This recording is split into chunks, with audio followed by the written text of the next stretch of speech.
If actions speak louder than words, then what are you saying with your body? Well, in her new best-selling book, You Say More Than You Think, former ATF investigator Janine says you can change the way you're perceived and get what you want using her 7-day new body language plan. Janine, good to see you. Nice to see you. Thanks for having me. Good to have you here. Now, during your 16 years of investigative training, you had high security clearances. How difficult was it to perceive what somebody's body language would mean? It can be really challenging. For me, I'm throwing you in jail, or I'm teaching cops how to tell if bad guys are lying. I can't do it because you touch your nose, say to the judge, he touched his nose, he's lying, or put his hand in his pocket, he's lying.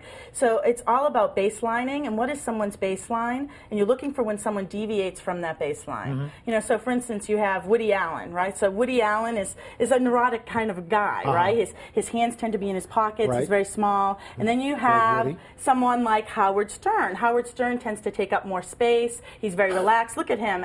This is his norm. This is his baseline. If all of a sudden Howard Stern started playing with his cuticles or buried his hands in his pockets and looked more like Woody Allen, that would say to me as a law enforcement officer, there's more to the story here. So we're talking a lot of this is subconscious, but you say you can actually consciously make changes. Absolutely. I have what's called the 7-day plan. Every day for 7 days you learn one little new skill every day, and at the end of each chapter in my book, it's great. I give you about 10 exercises. Some you can go out and do, some you can do from the comfort of your own home. Simply going to YouTube and looking at Oprah when she interviewed Chris Angel, the magician. He guessed what number she was thinking of, 1 up to 100. How did he guess it? Well, there's a body language element there. I tell you what to look for, and then you actually can use this in your life. All right, so let's go take a look here. First one, a job interview. You say with a handshake, you can make a big impression. You can. A handshake is, there's more to the story. If you look on here, look what just happened here. This is the kiss of death, Al. She's the interviewer. She's coming in giving what's called the upper hand. What she just did is killed all chances of success. Because she had her hand over his? Absolutely. So this move right here is the upper hand. She's trying to dominate him. You will not get the job if you try to dominate the person. So let's take a look at what the correct thing would be.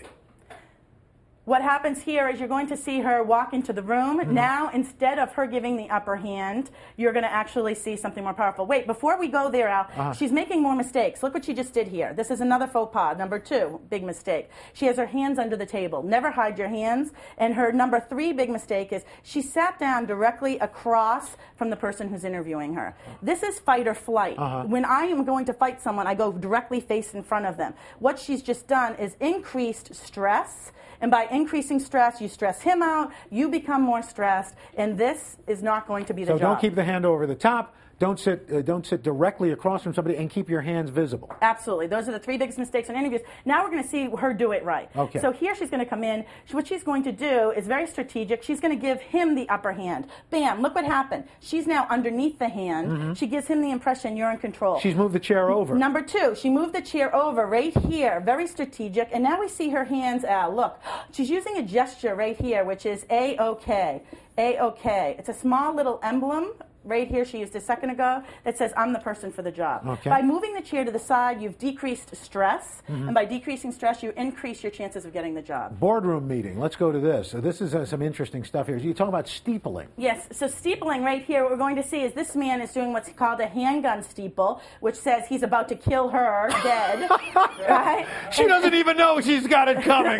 She's doing a more traditional steeple, where this is what we see Donald Trump often do in the boardroom. Right. By looking at this picture, we know without a doubt she's the boss. He is going to kill all chances of success. Look at these guys, very open, open, open. So that's good? This is the troublemaker. He's bad. He's bad, troublemaker. He's bad. Watch what happens now.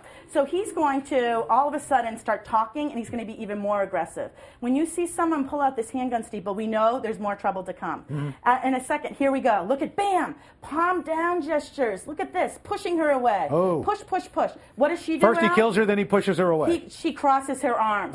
You have just backed down your supervisor. This move right here is the kiss of death. Dead man walking. Here's the quick fix. I call it in my book 7-second quick fixes. If you notice you're shutting someone down, here's the boss again, here's the boss. Use this open palm gesture. He's looking for approval for other people on the team. Open palms, this is what a beggar says. Okay. $1 please, $1 please. I'm begging you. You're going to be heard. Look, our boss does not close down now, she stays open. Okay, let's do the dating. We're in the bar situation. 2 single girls. girls. All right, two Okay. single girls. These women are never going to be approached. Their belly buttons are facing the bar. We face our belly button towards people we like, admire, and trust. Right. So right here, unless you're trusting the booze and the bartender, if So you're you should single, face outward, your belly button out. Absolutely. I call this naval intelligence. Now. And then, okay, so there you are. Now, Here we naval are. intelligence, Yes. I like that. So this is what we call the quick fix again. So my book, you said, I think is great for bars. It's great for the boardroom. Right here, look at the difference. As men looking in, we now see these They're beautiful available. women. They're available. And then absolutely. a guy going to try to... This guy looks pathetic. Now, he's doing something powerful here, which is called hooking. He's a real good hooker, Al, because this is powerful move. And powerful people do that. You'll see that on the top American Idol kids. Here, she has this leg crossed, so she's actually creating a circle with him. She likes him. But what happens in the end if she dumps him?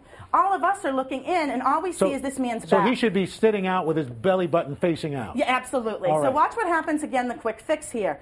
So the quick fix, he turns it around. And boom, he's done. Yes, so Very my nice. book, You Say More Than You Think, is a tool to reading people accurately and a tool to getting what you want, from the boardroom to the barroom to the bedroom. All right, Janine Driver, Al thank you Roker, so thanks much. for having me in. Well, did I do that right? Wait a minute. You did. Okay. No, you dominated me. Oh, well, That's okay. That's another show. All right.